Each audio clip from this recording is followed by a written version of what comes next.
Hello and welcome back to this follow-up video for EZBoards. So in the first part I showed you how to use EZBoards. I told you how to run the EZBoards batch file to generate the kneeboards, and also how to use EZWatch so that you don't need to tab out and get your boards generated automatically whenever you press the print button in BMS. Now in this follow-up video I'm going to show you some of the intermediate files that EZBoards produces and talk about how you can use them in external viewers and in other tools like OpenKneeboard, for example. So let's have a look.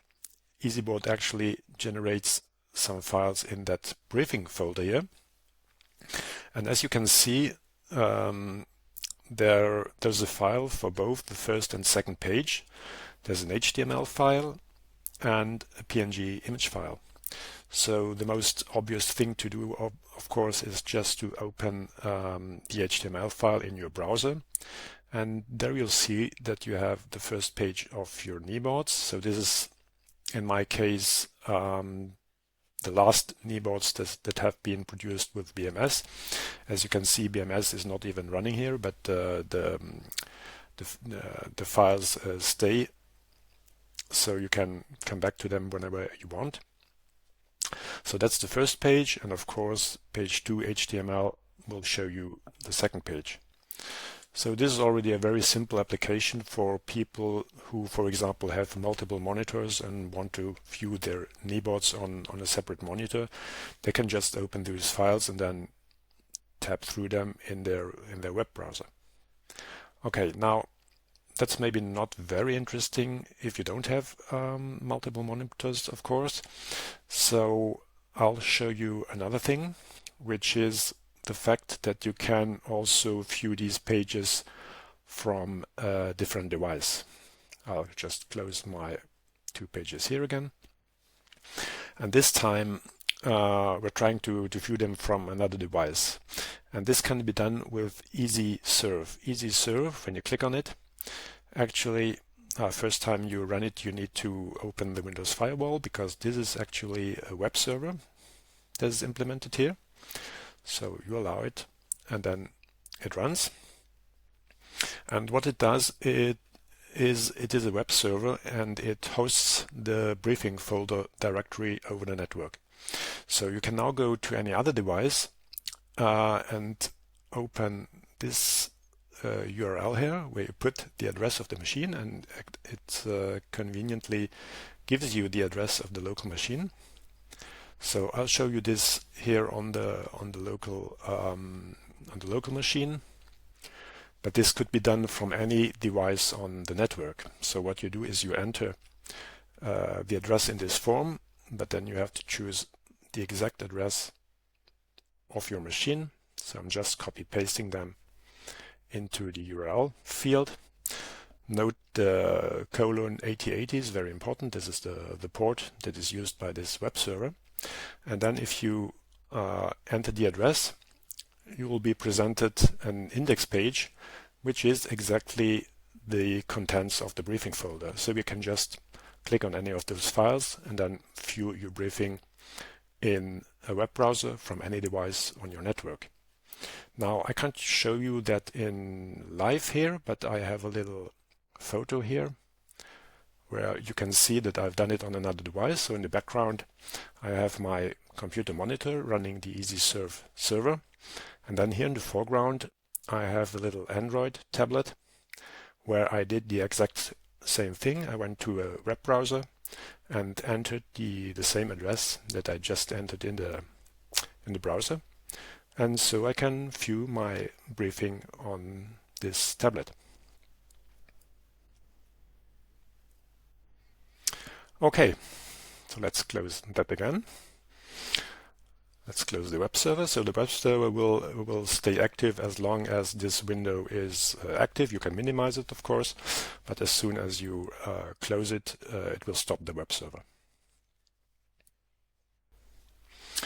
Okay, now let's have a look at the use with OpenKneeboard. So for those who don't know what OpenKneeboard is an overlay layer that can show user-defined pages, and that's especially helpful in VR, where it shows whatever you want as an overlay layer in 3D.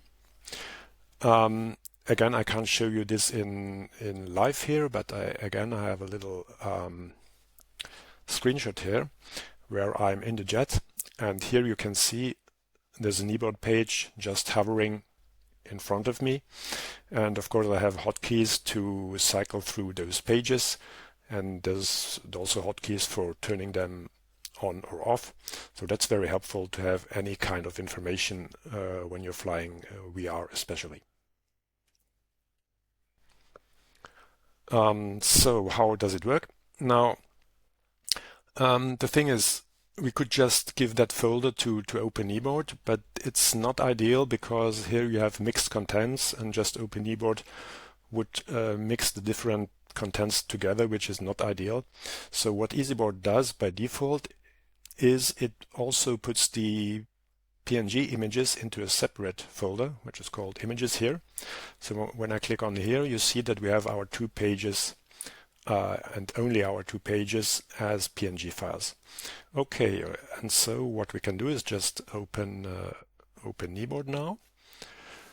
And this will not be a tutorial about OpenKneeboard. I guess you know how this works if you're using it, but I'll just show you how you can now add a tab, which is you choose the folder type tab, and then you just pick your images folder here. Select that folder. This will add the images tab to your OpenKneeboards, and then clicking on the tab will just show you the kneeboards here, which you can cycle through. And again, I won't show you this in real 3D, but of course, if the pages are configured here, they are imported to OpenKneeboard and they will appear in VR as well, and you'll be able to cycle through them with your OpenKneeboard hotkeys, as well as turning them on or off. Okay, but what I'm going to do is I will remove that folder again, because I want to show you another use case as well. And that's when you maybe already have a folder where you put your kneeboards in for OpenKneeboard. And if you want to have kneeboards that are separated by theater. And this is, of course, a very reasonable thing to do because, for example, you could have in your Balkans theater specific kneeboards for the Balkans map. For example, here I have the map, here I have an airport chart, and then other content for another theater like Korea, again a map, a chart.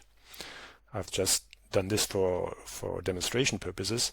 But now what we want to have is that we want to add our EZBoards generated kneeboards to those folders as well. So how can we do that? Well, relatively simple. This is the first time we will go into configuration of EZBoards, and that's done in the config user batch file. Okay, so just open this one with a text editor, and it only contains a few lines of configuration, actually just some variables, and the one that is interesting here is this one, the images output directory. As you can see, by default it points to the local images folder, so that's where our images were put into. But now we can change that to our existing kneeboards folder. So let's take this path instead. I'll put it here. And now the important thing is that I can put that theater variable behind there, because EZBoards knows the theater and it stores it in that theater variable.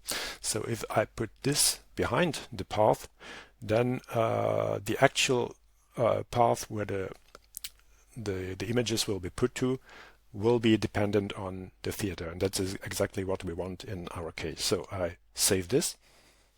I go back to EZBoards and press EZBoards to recreate the kneeboards. Now again, I'm a bit lazy here. I don't have even BMS opened here. So normally what you would do is you are in BMS, and remember, you go to the briefing screen, you press the print button, and then either run EZBoards manually or automatically by using EZWatch. So what I'm doing here is I'm just running on the latest files that were generated by BMS. And now we can go back to OpenKneeboard, or I can show you actually in the Explorer first. So nothing has been changed for Korea because we are currently in the Balkans theater in BMS, so still the same for Korea. But when I go to Balkans now, I'll see that my 2 EZboards pages have been added to this folder, which means that if I open OpenKneeboard, and so typically what I would have in OpenKneeboards is I would have a tab for each theater. So I would have one tab for Korea and then another one for Balkans. And so in OpenKneeboard, when I go to the Korea tab, I see my Korea stuff. And when I go to Balkans tab, I see my Balkan stuff, including the pages from EZBoards. Okay, that was it for the integration with OpenKneeboard. I will yet do another video for more configuration and customization stuff, but I hope that's okay for this video. So again, thanks for watching and see you in the next one. Bye.